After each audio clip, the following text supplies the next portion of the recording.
The sky was quiet above the mountain forest. The stars blinked like little fires in the cold night. Mason, a young human man, stood on the roof of his cabin, fixing his old radio tower. The wind was sharp, and his fingers were cold. But he didn't stop. He liked being alone. Far from the city, far from noise, far from trouble. Suddenly, the radio beside him made a strange sound, not static, not a normal signal, but something soft, almost like a whisper. Mason bent down and turned the dial, thinking maybe it was a weather warning. Then he heard it, clear and soft, a girl's voice. "This is your last chance, human. Do it now or never." His heart froze. He looked around the dark forest, thinking someone was playing a trick, but he was alone, completely alone. The radio went silent, like it had never spoken. Mason checked it again, tapped it, shook it, but no sound came again. That night, he didn't sleep much. He kept thinking about the voice, the words, and how calm and serious she sounded. Not like a joke, not like a recording, like someone who was truly afraid. At dawn, he went into the forest. With his hunting knife and flashlight, he had to know if someone was out there, lost or in danger. The forest was thick, green and damp. Birds chirped above, and the air smelled of wet leaves.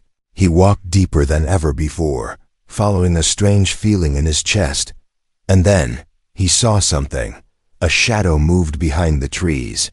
Fast but graceful, he followed. Slowly, carefully, and there beside a glowing stone, half buried in the ground, stood a girl, not human. Her skin was smooth and pale blue, her eyes large and silver. She wore something like armor, but it looked broken and old. Mason stopped, unsure what to say. The girl looked at him with wide eyes, then turned away as if shy.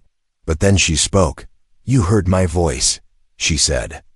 Softly, he nodded, his voice stuck in his throat. "You are the one," she said. "I didn't want it to be true, but the signal reached you." "What are you talking about?" he finally asked. The girl looked at the glowing stone, then back at him. "My name is Alira," she said. "I am not from this world." Mason didn't laugh, didn't run. Something about her made him believe. She looked sad, tired, but full of purpose. She stepped closer, and he saw a long cut on her arm. It was healing with light, not blood, but soft light.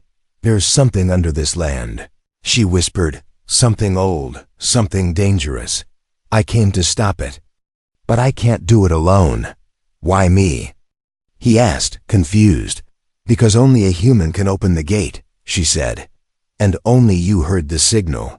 Mason looked down at the stone. It pulsed slowly, like a heartbeat. He touched it, and the pulse grew stronger. Alira gasped, stepping back. "It's reacting to you," she said. Then, "It's real. What's real?" Mason asked, feeling a chill. "The prison," she said. "Long ago, something was buried here. A creature that eats stars, ends worlds, and now it's waking."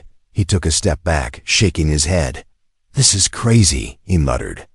But Alira grabbed his hand, not to hurt him, but to beg. "Please," she said. "You must believe me."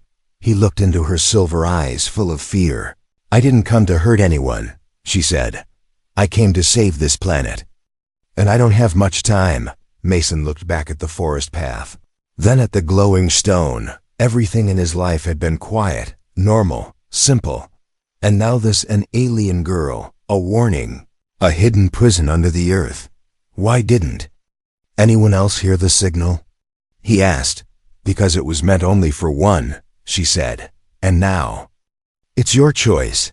She stepped back into the trees, slowly disappearing into the shadows, but her voice lingered in the air, soft and serious. "If you walk away now, the stars will fall and nothing will be left. This is your last chance, human. Do it now or never." Mason stood alone in the forest, the wind cold against his skin, and for the first time in his life, he knew nothing would ever be the same again. Rain fell softly across the forest leaves as Alira stood alone on the edge of a small stream.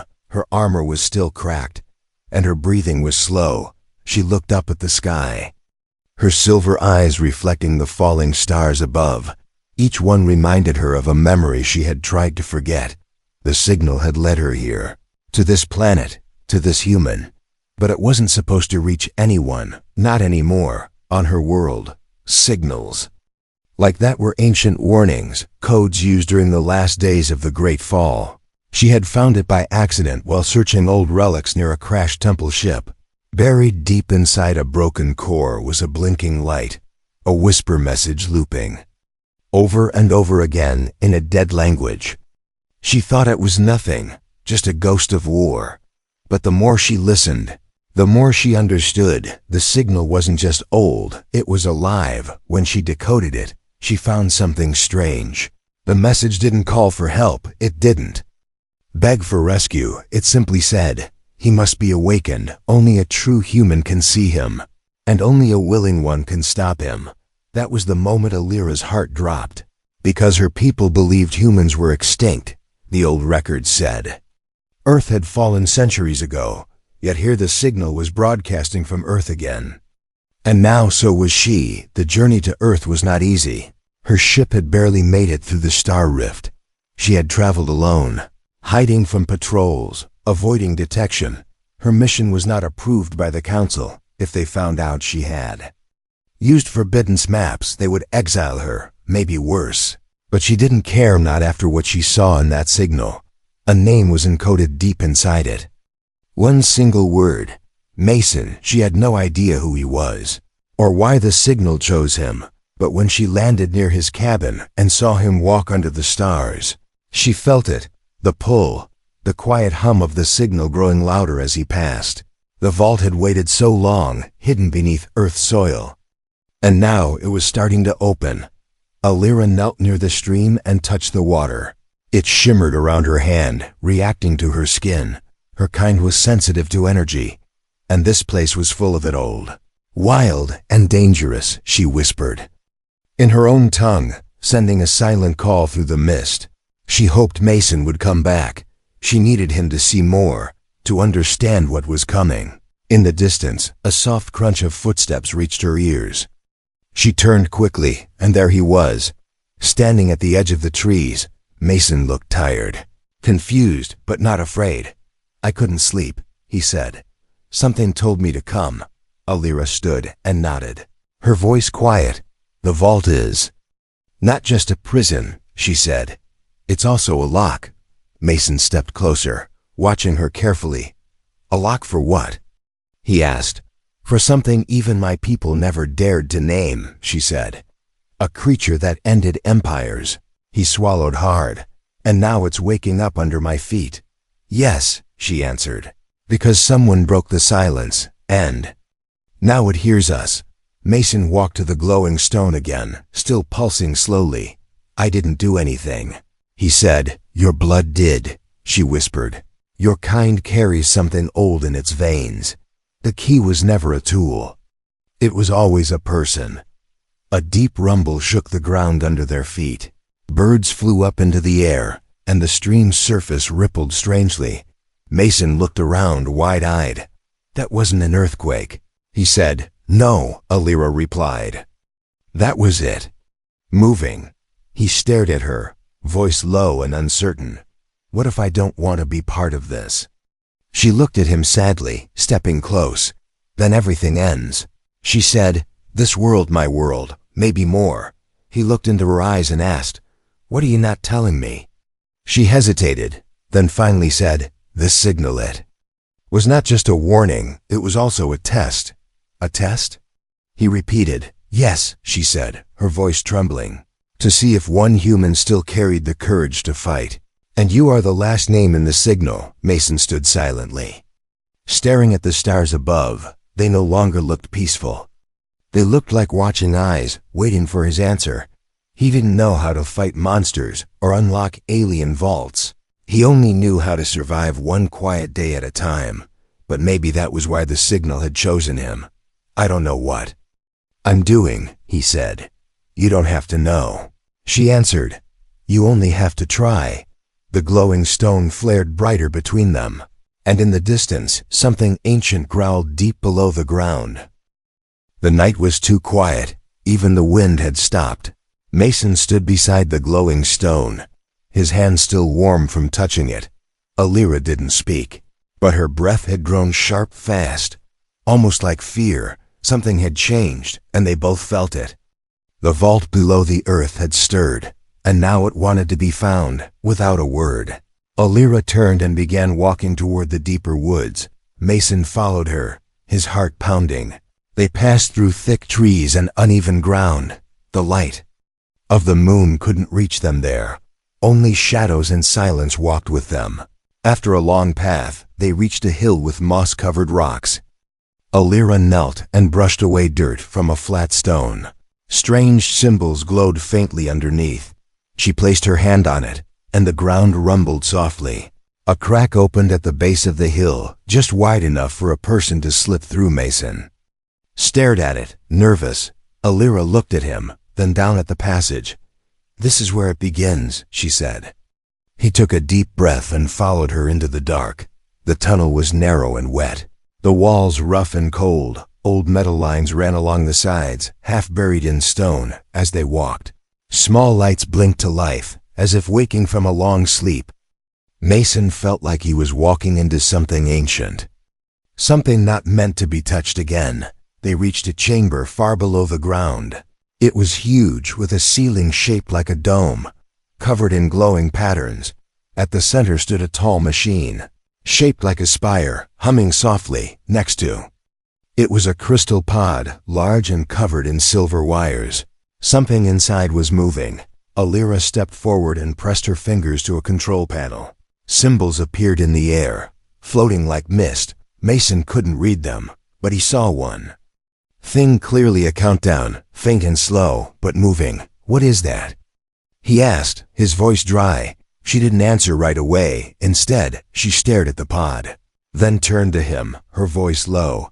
"It's waking up, even faster than I feared." Mason stepped closer to the pod, peering inside. A figure was curled in there, tall, thin, wrapped in black coils. Its eyes were closed, but they twitched like it was dreaming. Alira pulled him back suddenly, her voice sharp. "Don't touch it," she said. "It remembers touch." Mason looked at the countdown again. He didn't understand how a machine could feel alive, but this one did. Every breath he took felt like it echoed inside the walls. "What do we do?" he asked. Alira's face was pale, her shoulders shaking slightly. "I came to find the lock," she said. "I didn't expect the prisoner to still be alive." They both looked at the machine beside the pod. It had a slot in the center, shaped like a hand. Alira motioned to it. "It was made for your kind." Mason stepped forward slowly, unsure. The moment he touched it, the spire glowed bright blue. The pod twitched violently, cracks forming across its surface. "Stop," Alira cried, pulling him back again. "It's not ready, and neither are you." The glow faded, and the countdown paused. Mason stared at his hand, shocked. "I didn't even push anything," he said. "You don't have to," she replied. "It listens to your blood, not your words." Suddenly, a high-pitched sound rang through the chamber. Lights flickered, and a deep voice echoed through the metal. It spoke no words, but Mason felt it inside his head. A pressure, a question, a hunger. He stumbled back, clutching his head. "What was that?" he gasped. Alira helped him up, her eyes wide with fear. "It's awake now," she whispered, "and it knows you're here." The chamber began to shake, small stones falling from above. Alira grabbed Mason's hand, pulling him toward the tunnel. They ran without speaking, the echoes of the vault behind them growing louder, screeching, groaning, like something being born for the second time. When they reached the surface, the stars above were no longer quiet. Strange lights shimmered across the sky, like wounds in space. Mason dropped to his knees, breathless. "What is that?" Alira didn't look up, her voice soft and full of fear. "It's the beginning," she said. "And we are running out of time, asterisk." The stars were bleeding. That's how it looked to Mason as he stood outside the forest vault. Staring up, the sky had changed, not just in color, but in feeling. The stars flickered like candles in a storm. Trembling, panicked, he felt it deep. Inside his chest, something wrong had broken free. Alira stood beside him, silent, her hands shaking. Her silver eyes weren't looking at the sky. They were staring at the ground beneath their feet, because that's where it still lived, buried. Breathing, and now awake. They had only touched the machine for a second, but it had been enough. The thing inside the pod had felt him, known him, marked him. It had reached into his mind without speaking, and it was still in there, somewhere in the shadows of his thoughts. Whispering without sound, Mason hadn't spoken for hours. Even as they sat beside the fire that night, he only watched the flames. He didn't want to tell Alira the truth, didn't want her to know that when he closed his eyes, he could see. It not with sight, but with something else. Something like memory, but not his own. He saw a planet falling into black smoke. He saw millions screaming into silence, their voices swallowed by a sky that cracked open. He saw a creature without shape, moving between stars like a ghost, feeding, laughing, waiting. That night, when he finally spoke, his voice was cold and distant. "I think I saw its past," he said. Alira didn't look surprised. "It's bleeding into you," she said quietly. "You touched the vault, now you carry its mark." He turned toward her, confused, angry, scared. "Why me?" he asked. "Why was I the one the signal called?" Alira didn't answer right away. She picked up a small stone and threw it into the darkness. It vanished into the trees without a sound. "Long ago," she said, "before Earth was forgotten, there was a war. Not with ships or guns, but with thoughts." The creature was caught and sealed in many parts, across many worlds. Each vault held not just its body, but its memory, and the keys were hidden inside those it feared most. Mason stared at her, his voice dry. "And you're saying it fears humans?" "Yes," she said softly, "because your kind creates things that even the stars don't understand. You imagine, you build, you feel. And that's what makes you dangerous." He didn't know if that was true. He didn't feel dangerous. He felt small, confused, and very, very alone. But something inside him had changed. Ever since the pod, his thoughts were not just his own anymore. He would see flickers of machines he'd never touched. He knew things about the vault that no one had taught him. He could feel parts of it, even from here. As if the prison underground now had a thread tied to his heart. "I can still feel it," he said, "like it's watching me through the earth." Alira nodded, her voice distant. "Because it is," she whispered, "and it's waiting." Suddenly, the trees around them shook. A sharp wind pushed through the forest like a warning. And then a sound low and deep, like metal grinding through bone. It came from the direction of the vault. Mason stood up quickly, his fists clenched. But Alira was already moving, scanning the shadows. From the darkness came something new. Not the creature itself, but pieces of it. Shadows with eyes. They crawled through the forest, made of smoke and silence. They didn't walk, they floated, sliding like liquid across the ground. "They're not real," Alira said. "They're echoes, fragments of its old self. But if they touch you, they will learn your fear." Mason grabbed a stick from the fire, its tip glowing hot.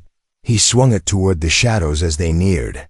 The smoke creatures hissed and backed away, but one of them stared too long, and Mason saw something awful. It looked at him. Then inside him, he felt cold tear through his chest. Not pain, but memory. It whispered something in a language he didn't know. But somehow he understood it anyway. "Let me out," it said, "and I will give you everything." He dropped the burning stick. Stepping back, Alira ran to him, grabbing his shoulders. "Don't listen," she said. "It speaks only in lies." But Mason wasn't sure, because deep down, part of him wanted to listen, wanted to know what it meant by everything. That night, the shadows faded, but they didn't vanish, they circled the forest, waiting, and Mason sat by the fire, staring into the flames, knowing the next time he entered the vault, it would try harder. And the voice inside his head would speak louder. He dreamed of stars melting into rivers, of metal growing like vines through endless cities, of voices screaming through walls that had no doors. When Mason woke up, his hands were shaking, and his breath came in short gasps. The fire had died down to embers, and the morning sky was gray, not because of clouds, but because something above was watching. Alira sat nearby, eyes closed, her lips moving silently in prayer, not to a god, but to memory. Her kind didn't believe in miracles. They believed in survival. And what Mason was becoming frightened even her. The voice hadn't left his mind. It waited like a beast behind a curtain, whispering promises he didn't want to hear. He could feel its hunger now, like a fire that warmed and burned at the same time. Every step he took toward the vault made it stronger, and yet he kept walking. That day, they returned to the chamber beneath the hill. The path was darker now and colder. The vault had begun to breathe. Like a sleeping animal disturbed by footsteps, the countdown had sped up, numbers glowing faster on the floating panel. Mason stared at it and said nothing, but Alira knew what he was thinking. "You're changing," she whispered. He nodded once, slowly. "I can hear parts of the machine now," he said, "even when I'm not here." Alira turned away, her voice tight. "It's using you." Mason stepped closer to the control spire. His hand hovered over the surface, and it responded, light blooming across its surface. He didn't even touch it, but it recognized him. The machine opened a new panel, showing strings of ancient symbols. Alira's breath caught. "I've never seen this part," she said. "It's the final sequence, the one that can unlock everything." Mason looked at her, confused. "I thought that was the countdown." "No," she replied. "The countdown is its patience. That code. That's the door." His fingers hovered over the glowing console. The symbols shifted, rearranged, until they formed something that looked strangely familiar. A human language, not his, not from Earth, but something he could feel rather than read. It asked a question. "Do you accept the link?" He pulled back quickly, breathing hard. Alira stepped forward, her voice firm now. "If you say yes, it will bind to your soul. You will become its mirror. Everything it knows, you'll know. But everything you know, it will know too." He stared at her, torn. What if that's the only way to stop it? He asked. She looked at him for a long time before replying. "Then it will cost more than you expect." He didn't answer the console. Instead, he sat on the floor of the chamber, staring at the pod in the center. The figure inside was clearer. Now its form more solid, and it was smiling. "I think it wants me to accept," Mason said. "Yes," Alira said, "because it can't escape without a door. And you, human, are the perfect door." They left the chamber without finishing the sequence. But the vault didn't sleep again. All that night, the machine whispered to him. It showed him images of power, of safety, of peace. It offered him a world where nothing could hurt him again. It knew his past, somehow, the pain, the loneliness, the years of being forgotten. It used those memories like keys, pressing into every weakness in his heart. By morning, Mason stood alone at the forest edge. Looking down at the glowing stone, he could feel its pulse in sync with his own.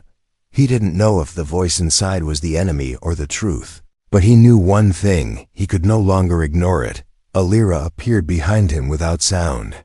She looked tired, like someone running from the future.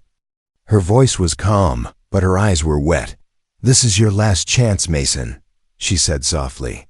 "If you finish the code, there's no turning back." He turned toward her, and for a moment, she didn't see a human. She saw something more. Something brighter and darker. Something the stars had feared long before the vault was ever built. "I'm not sure I'm strong enough," he said. Alira reached out and touched his chest, right over his heart. "You are," she said. "But the question is, will you still be you after this?" The sky above them cracked with thunder. But no storm came, just the deep, rolling breath of something far below. Still waiting, still hungry. and the machine in the earth whispered louder. The stars had stopped blinking. They hung frozen in the sky like eyes that no longer slept. The world had gone too still, too silent. Mason stood outside his cabin, watching the forest sway without wind, and he knew the moment had come. Alira hadn't spoken to him since the day before. She had disappeared into the trees after warning him again. Her words still echoed in his head. "This is your last chance," she had said, her voice shaking, and then she was gone. The vault had grown louder since then, not in sound, but in presence. It filled the air like a smell, thick and invisible, and it filled Mason's head even more. The voice no longer whispered. It spoke clearly now, with confidence, like someone already inside the house, not knocking at the door. He tried to distract himself. He sat at his table, held a cup of cold tea, tried to read an old book, but every word twisted into symbols he now understood, even though he'd never learned them. The voice showed him memories, ones that weren't his. Cities made of crystal, floating above black oceans. Skies filled with machines that sang like birds. And then fire, ruin, silence. It had seen the rise and fall of empires, and now it wanted to rise again. Through him, he dropped the book and stood, breathing fast. He couldn't wait anymore. He had to know what Alira had been hiding from him. Because something told him she knew more than she said. He found her at the edge of the cave, sitting on a broken stone. Her face was pale, her eyes dim. She didn't look surprised to see him. "You came," she said quietly. "I had to," he replied. "I need answers." Alira stood, brushing dirt off her legs. She didn't speak for a moment, just looked at him with a strange sadness. "I didn't tell you everything," she said. Mason nodded slowly. "I figured." She walked past him and into the tunnel, and he followed. This time, the walls of the vault seemed closer, tighter, like they were listening. The lights flickered as they passed, reacting to his presence. The air felt heavier the deeper they went, like walking into the lungs of something asleep but dreaming. They reached the central chamber again. The countdown was almost at 0, glowing red now. But Mason's eyes weren't on the numbers, they were on the crystal pod. The figure inside was no longer sleeping. Its eyes were open, and they were staring straight at him. He stepped closer, drawn by something deeper than curiosity. The pod pulsed with every beat of his heart. The connection was stronger now, alive and complete. Alira placed her hand on the panel beside him. It opened again, showing the same final question. "Do you accept the link?" She turned to him, and her voice was no longer calm. It trembled, full of emotion. "If you say yes, it will no longer be just inside you," she said. "It will become you, but it will also gain what it never had before, a soul." Mason's breath caught. "What do you mean?" Alira stepped forward, close now, her voice barely above a whisper. The vault was made to contain not just a creature, but a mind. A piece of something that could never die, only divide. And each vault, each prison, each pod was meant to feed it knowledge. She looked away, then back at him. "I was sent here to stop you," she said. "To kill you if I had to. But I didn't expect you to feel. I didn't expect you to care." Mason stared at her, stunned. "Then why didn't you?" he asked. "Because you reminded me of who I used to be," she said, her voice breaking. "And if I can still be saved, maybe so can it." The voice inside Mason pulsed hard at those words. It didn't like that. It pressed against his thoughts, showing him more visions, victory, power, peace without war. A world ruled by certainty, not chaos. He clenched his fists and stepped back from the console. "I can't trust it," he said. "But I can't let it die either." Alira looked at him in shock. "What are you saying?" "I'm saying maybe it wasn't made to be destroyed," he said. "Maybe it was made to become something new." She stared at him in silence, and the vault pulsed again this time.